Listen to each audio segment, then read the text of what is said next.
Hello, welcome. This is a presentation from the D-SETI Institute on UFO and UAP disclosure as Dreamwork.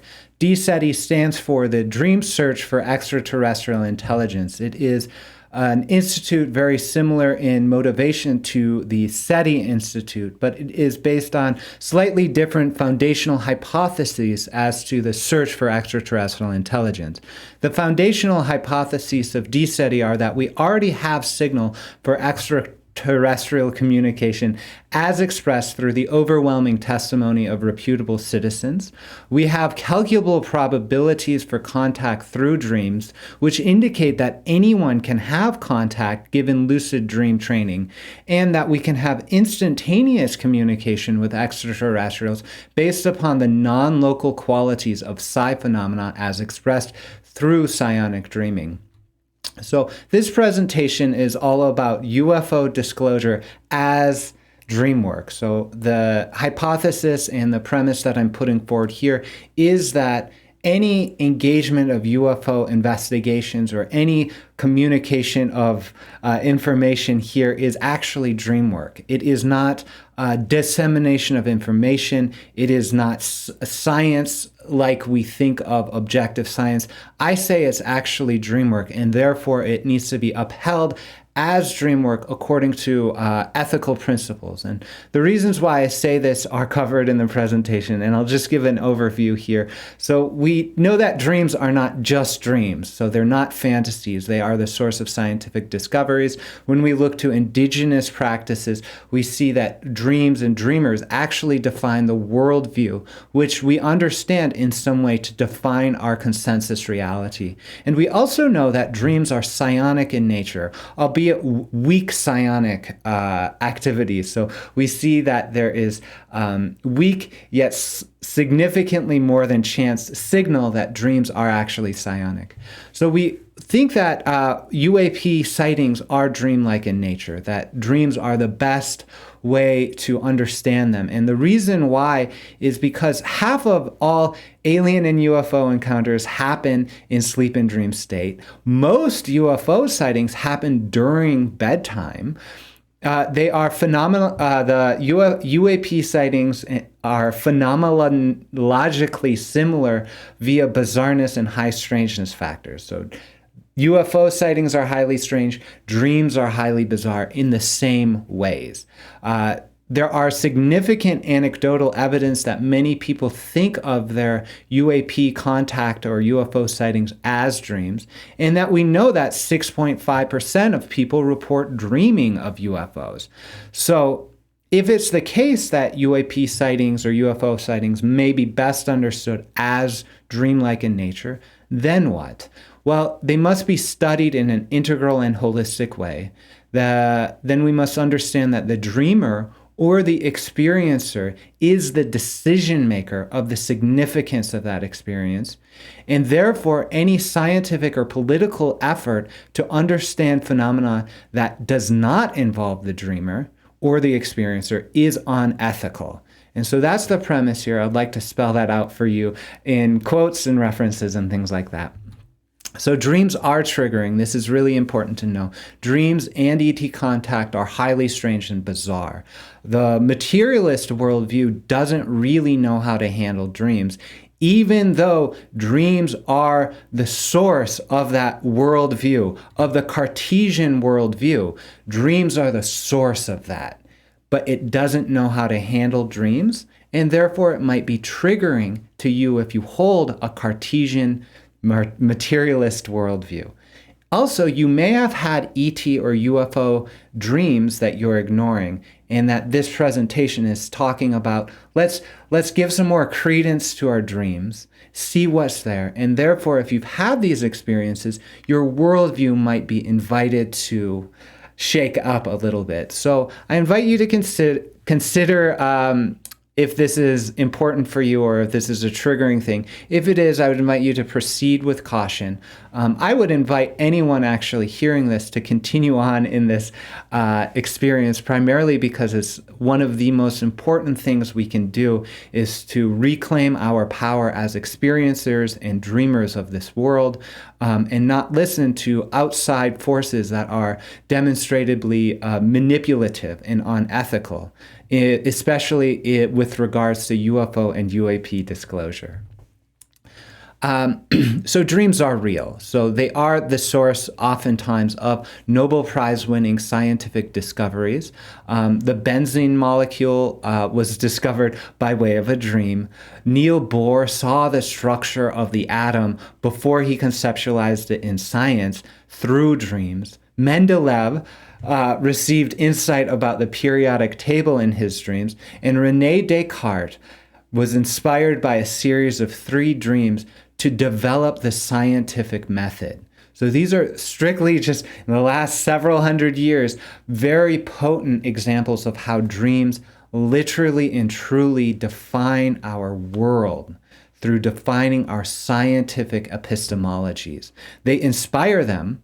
Their dreams are irrational, and therefore they're hard to relate even within the context of scientific worldviews, but they are historically the source of scientific discovery and also the scientific method as we know this. So dreams do establish reality. And because we have such issue with dreams in the Western colonialist world where we think, oh, it's just a dream, we need to actually look to what the vast number and vast majority of people are practicing and understanding, and that is actually the indigenous cultures. And so this is a quote from a paper called Indigenous Shamanic Worldviews as Dialogical Eco-Cosmologies. And this discusses the shamanic worldview. So eco-cosmologies are indigenous worldviews, knowledge systems and life worlds relating the human intrinsically with the non-human, the cosmos, and other than human spheres, such as the earth, trees, animals, rivers, mountains. These worldviews and these local knowledge systems are transmitted through shamanic dreams and dialogical, ecological ritual practices. Shamanic dreams are a crucial characteristic of shamanic worldviews and life worlds. Shamanic dreams are not exclusively apparent in non-European indigenous contexts. They have not disappeared from European cultures. Dreams that transmit both personally and communally transformative knowledge from other realms continue to manifest within the Balkans' Christian and Islamic cultures. In the Balkans and Eastern Europe, careers of healers are commonly initiated through shamanic dreams. So this is really important to know that dreams are traditionally understood to be a way of knowledge and a way of participating in the revelation of knowledge from the non-human world into the human world. This is how it unfolds in all cultures, even the Western culture. And I would say that if there is a possibility that UFO sightings are something like a dream, that they might then be something like a shamanic dream, and therefore are inviting us to healing and wholeness and transformation as a world. And therefore, it is worthwhile to investigate the UFO experience as a dream that reveals deeper knowledge of our world. So dreams are psionic in nature. This is from a review of the Dream ESP studies conducted since the Maimonides Dream ESP program. This is a meta-analysis of all the ESP studies related to dreams. So they say Dream ESP can be defined as a form of extrasensory perception in which a dreaming perceiver ostensibly gains information about a randomly selected target without the normal sensory modalities or logical inferences. The dream content can be used to identify target materials correctly and more often than would be expected by chance. So chance is here defined as 50%. The success rate is 63%. That is significant. That's not all the time. It requires interpretation, but it shows that something non-local is happening in dreams.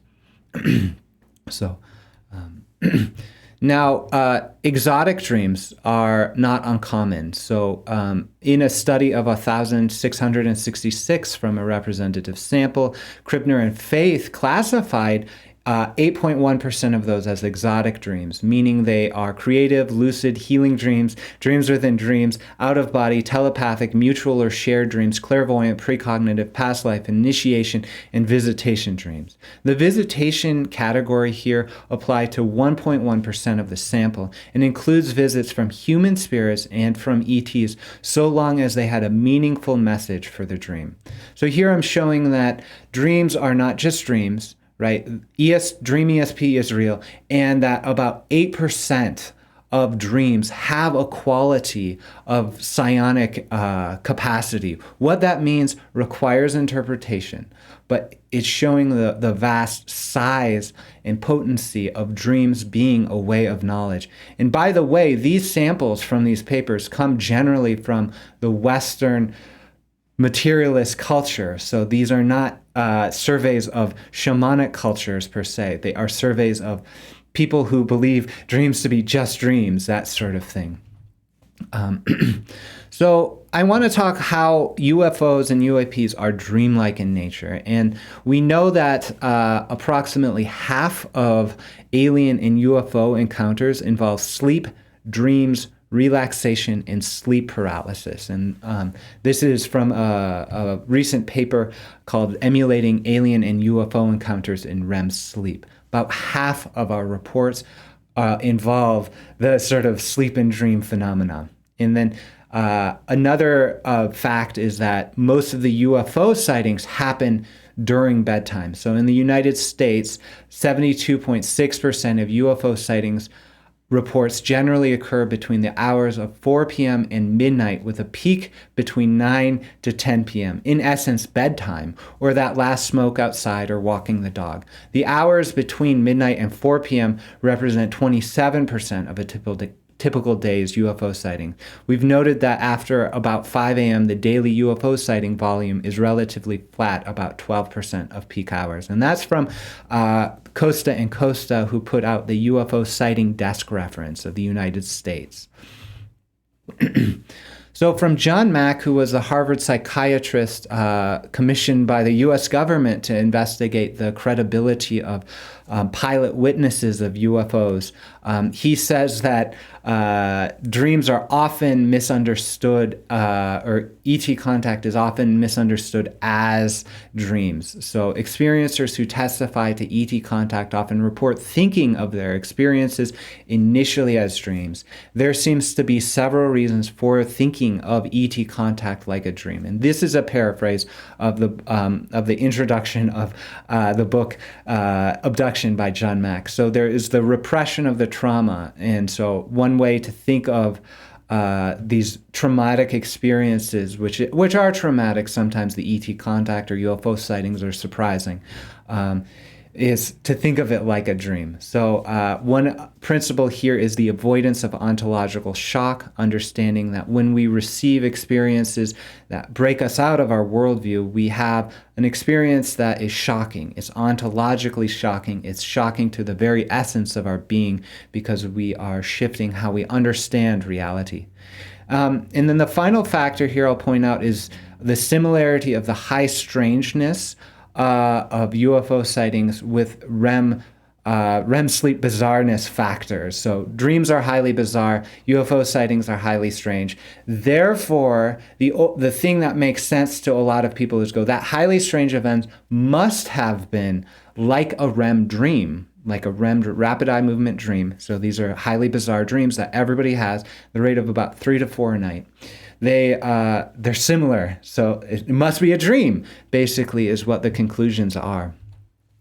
Finally, we've got some facts about how often people are dreaming of UFOs. So out of 444 dreamers, researchers found that 6.5% dreamed of seeing an ET, 6.3 dreamed of going to another planet, and 4.5 dreamed of seeing a UFO. So this is of a representative sample, and we could extrapolate there, saying that perhaps 4.5% of the entire population of the United States or Canada has seen a UFO in their dream. Taken with the last few slides, we might wonder, actually, was it a dream? Or was it a dream-like experience, experienced at night, that was highly strange, that the worldview of the experiencer could only interpret as a dream? So it's dreamlike in nature. We need to talk a little bit about what it means to be dreamlike in nature. So we see that that consciousness is very, very primary in these experiences, that dreams is an experience of consciousness. So I want to provide some of the summaries of the Beyond UFO studies. Beyond UFO book presents a study that was 5 years in the making, involved 4,000 plus experiencers, involved dozens of PhDs and a research organization put out by or supported by Dr. Edgar Mitchell. So it is a great resource in this field. But they have certain findings that they put forward. Even though 37% initially viewed their experiences as highly negative, and these are talking about UFO sightings and also non-human intelligence encounters, so that might be ET contact. Between 85 to 90% say it's mainly positive after several contact experiences. While all experiencers of this survey have seen UFOs and have had various types of contact with non-human intelligences, the vast majority actually saw a physical entity. We found that contact experience is overwhelmingly not a physical or material phenomena. Instead, it is primarily a paranormal or psychic phenomena.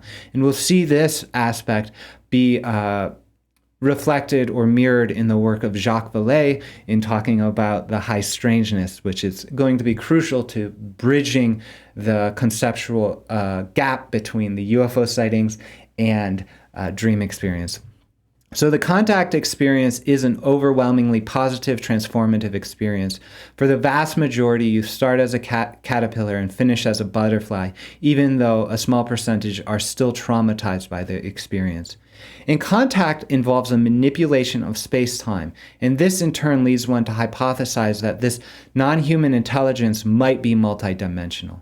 So again, talking about some of the anti-physical high strangeness effects, it's a manipulation of space-time. Things expand, contract, bilocate, do bizarre things that we've only had records of in REM dreams and these UFO sightings. And so that's really important to understand.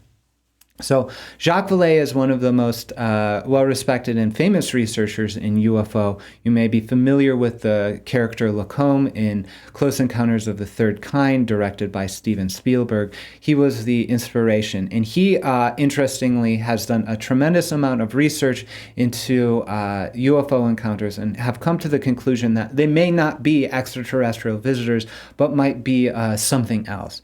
And so that's really interesting to think about. But he discusses high strangeness and puts forward a 6-layer model for us to understand the different information coming out of a single event. So he says a single UFO sighting will likely have 6 layers of information that are discernible if you look for it. And the first layer would be the physical events, like, oh, I saw this thing, it landed on the ground, it made a radiation burn. The second layer here, and I'll read this out because this is really important. The second layer, for lack of an adequate term, we call the second layer anti-physical. The variables are the same as those in the previous category, but they form patterns that conflict with those predicted by modern physics. Objects are described as physical and material, but they are also described as sinking into the ground, shrinking in size, growing large, changing shape on the spot, becoming fuzzy and transparent on the spot, dividing into two or more objects, several of them merging into one object at slow speed, disappearing at one point and appearing elsewhere instantaneously, remaining observable visibly while not detected by radar, producing missing time or time dilation, producing topological inversion or space dilation, appearing as balls of colored, intensely bright light under intelligent control. It is the presence of such descriptions that lead most academic scientists to reject the phenomena as products of hallucinations or hoaxes. But actually, if we look to the testimony of these people, it seems rather consistent that these highly strange events are indeed happening and being reported. So let's consider the only other category of experiences that are similar to high strangeness, the anti-physical high strangeness events.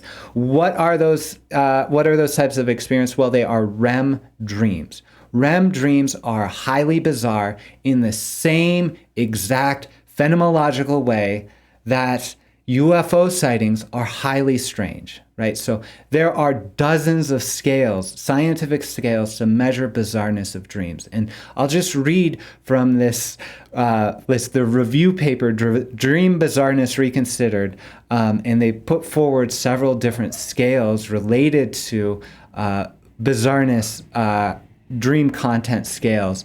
And so here we've got, the scale scores the unusual content compared to common expectations in terms of location, actors, actions, mood, implements. So we've got ways, things, settings, objects, and space and events behaving in realistic ways, all the way to unexpected, impossible, or ridiculous. There are discontinuities, so things being inconsistent with other parts according to common daily expectations. There are improbable combinations like winged men, improbable entities. So then we've got another scale that talks about dimensions and changes. So there are interpersonal relationships that might be bizarre. These dimensions often have hypersensitivity to ordinary subjective experiences, changes in awareness, and also specific anomalies in each dimensions. So there are other scales that talk about physically impossible or improbable events, like characters and thoughts and things like that. And then finally, we've got another scale that is defined according to physical impossibility, physical implausibility, behavioral impossibility, implausibility, incongruence of dialogue, thought, feeling with respect to the situation. So these are all different ways that dream bizarreness is measured. It is very, very similar to a lot of the anti-physical effects of a UAP sighting as expressed through the 6-layer model put forward by Jacques Vallée. Here is the layer 5, and it talks about psychic high strangeness. So the 5th category of effects can be labeled as psychic because it involves phenomena commonly found in the literature of parapsychology. So we've got impressions of communication without direct sensory channel, aka ESP. We've got poltergeist phenomena. We've got levitation of witness or object. We've got maneuver of UAP according to anticipate the witness's thoughts. We've got premonitory dreams and visions. We've got personality changes along with unusual abilities, and we've got healing. So this is very, very similar to dream-like experiences. Things change, the world responds to your thoughts. There are magical abilities that happen. So again, it is a high strangeness factor in one of the layers associated with understanding UAP events. So Vallée and Davis in their paper offer a few statements about this. So a framework for scientific hypothesis on UAP observations can be built on the identification of 6 major layers of UAP effects. If we must formulate a view of the problem in a single statement at this point, the statement would be: everything works as if UAPs were the product of a technology that integrates physical and psychic phenomena and primarily affects cultural variables in our society through manipulation manipulation of physiological and psychological parameters in the witness. Please remember the paper we read about indigenous dreaming and shamanic dreaming as defining a worldview, as a dialogical ritual of definition of worldview. These are the same thing. This is the same phenomena being expressed from one point of view with the shamanic indigenous cultures and being expressed through a disconnected, sometimes materialist Western worldview. So this single statement can be developed as followed. The phenomena is the product of a technology. During the observation, the UAP is a real physical material object. However, it appears to use either very clever deception or very advanced physical principles, resulting in the effect we have called anti-physical, which must eventually be reconciled with the laws of physics. The technology triggers psychic effects, either purposefully or as a side effect of its manifestation. These conscious phenomena are now too common to be ignored or relegated to the category of exaggerated or ill-observed facts. All of us who have investigated close-range sightings have become familiar with these effects.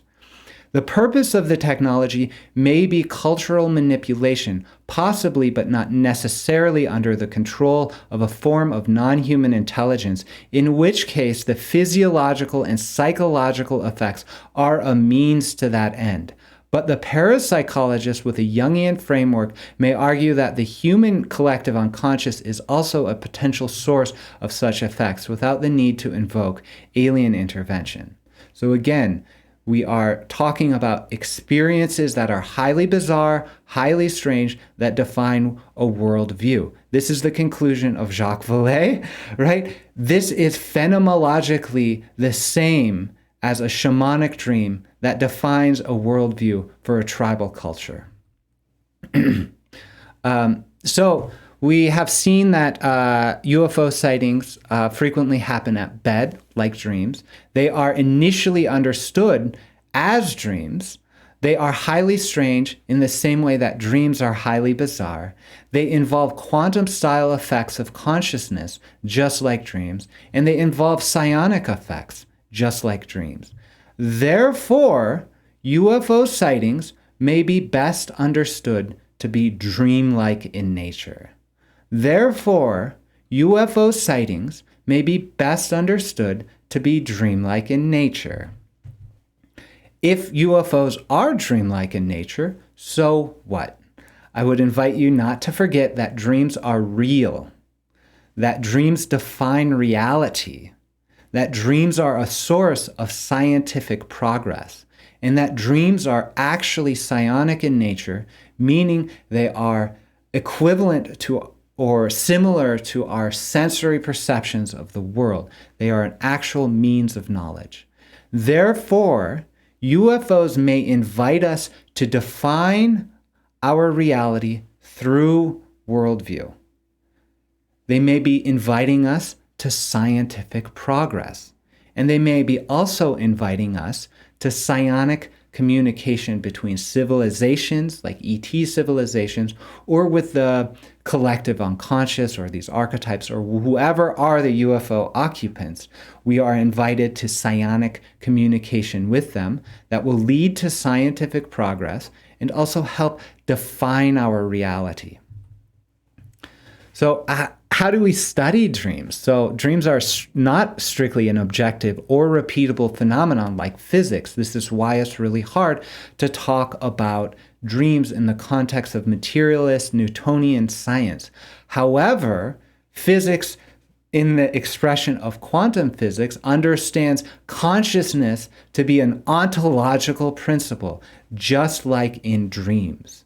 And therefore, it should not be such a challenge to accept the dreamlike nature of UFO sightings because we've already accepted things like the double-slit light experiment, the observer principle.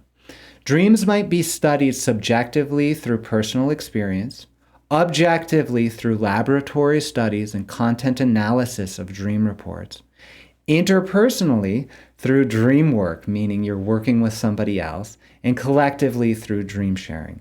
This is what I mean by integral studies. It must integrate at least these 4 different dimensions of knowledge and inquiry: subjective, objective, interpersonal, and collective.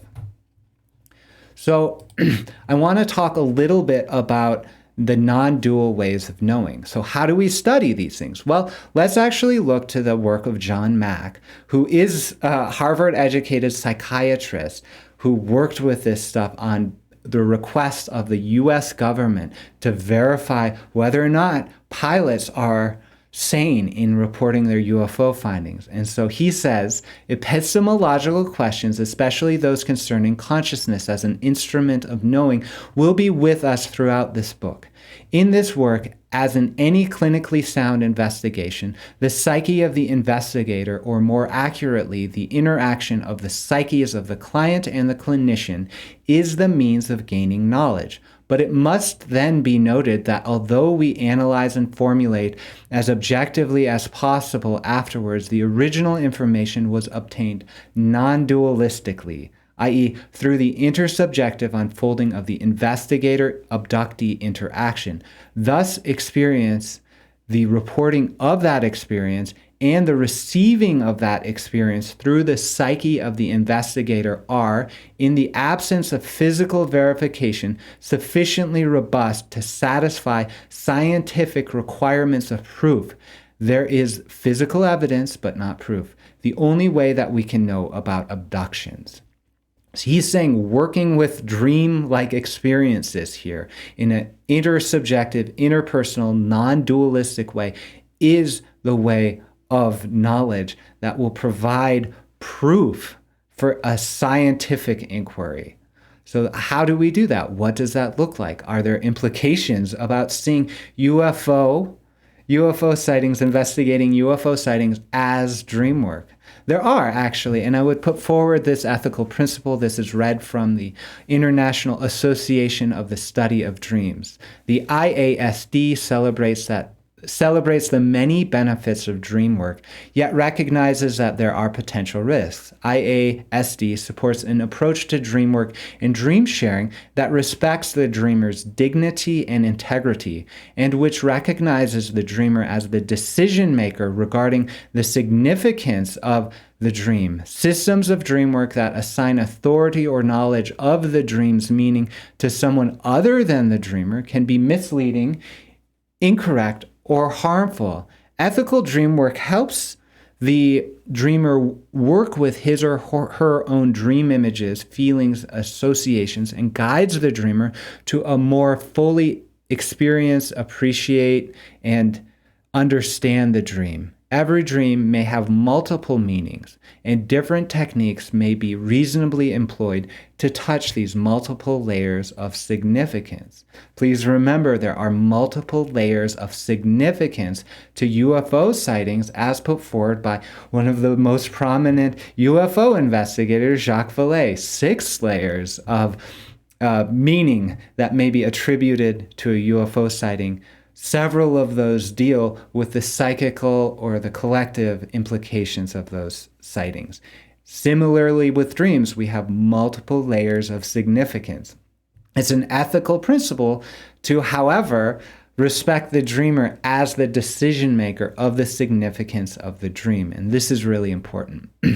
So I put forward, right, disclosure, UFO disclosure is literally dream work. There is nothing else. There is no other model for what is happening in relationship to UFO sightings, investigation, and disclosure. There's no other model that explains it except for dream work. So if UFO sightings are best understood as dream, then UFO investigations and UFO disclosure are dream work. We may expect UFO dream work to define our reality. That's from Jacques Vallée's point of view. That's from the indigenous dream work point of view. Therefore, we may understand it is unethical to conduct secret UFO investigations. We may consider it unethical to allow the media or government to define significance of our individual or collective experience of UFOs.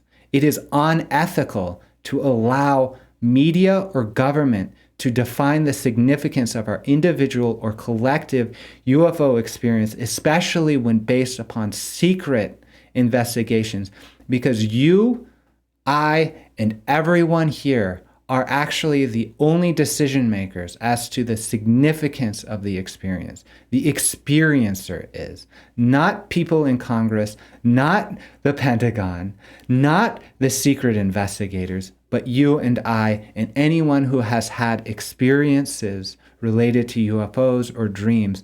They are the decision maker about the significance of their dreams. And if you hold that principle, you will understand that this defines reality. Therefore, we must reclaim our personal and collective power to define the significance of our experience of UFOs through the integral study of UFOs, beginning with subjective participation, then open and collective dialogue. Therefore, we must reclaim our personal and collective power to define the significance of our experience of UFOs through the integral study of UFOs, beginning with subjective participation, then open and collective dialogue. What does this mean? Well, all discussion regarding significance of UFOs, especially at the government and media level, need to be public and open. It is inappropriate to let other people, especially those people, define the significance of a collective experience without taking into consideration the voice of experiencers. Investigations must engage experiencer testimony and interpretation. We're not just going to say, hey, did you see a UFO? Okay, this is what happened. Let's ignore the psychic effects. Let's ignore the report or interpretation of the experiencer. Those investigations must receive the interpretations of the experiencer and take that into consideration. And finally, the dialogue around this issue must allow for multiple perspectives. That is both materialist and post-materialist. So that those are all the ethical considerations. There's a lot more, but I just wanted to spell out a few because this is such an important issue. So I ran through a lot. If you want to learn more about the dreams and UFOs and ET contact, you can check out the D-SETI Institute website. Everything is in draft. This is a sort of work in progress, and you can get there at dseti.org. And if you want to get in contact with me, you can email me at daniel@dseti.org. So I'll finally just invite you to reflect on where you are in this world, where we are together as a society. We are on this beautiful blue globe, the Earth. We have experienced very dreamlike things, especially in relation to the UFO sightings. We've experienced the impact of unethical behavior on the part of the media, government, and science for not including the interpretation of experiencers in the decision-making regarding the significance of the UFO sightings. And that is absolutely abhorrent, that is unethical, and we are suffering because of it. But we do not have to rely on those people to establish or empower ourselves as the decision maker of the significance of our dreams and dreamlike experiences. That is what the message here today is. You are the decision maker regarding the significance of your experience. This is an ethical principle of Dreamwork, and I would invite you to work with any of these dreamlike experiences, understanding that they are traditionally the way of defining reality and have actually in our Western culture served as inspiration for our scientific and materialistic worldview. And therefore, we may expect that relating to UFO sightings, like dreams, may lead us into scientific discovery, development of worldview that involves dialogue between human and non-human aspects, and may ultimately lead to extraordinary experiences of development for our human species on this beautiful planet.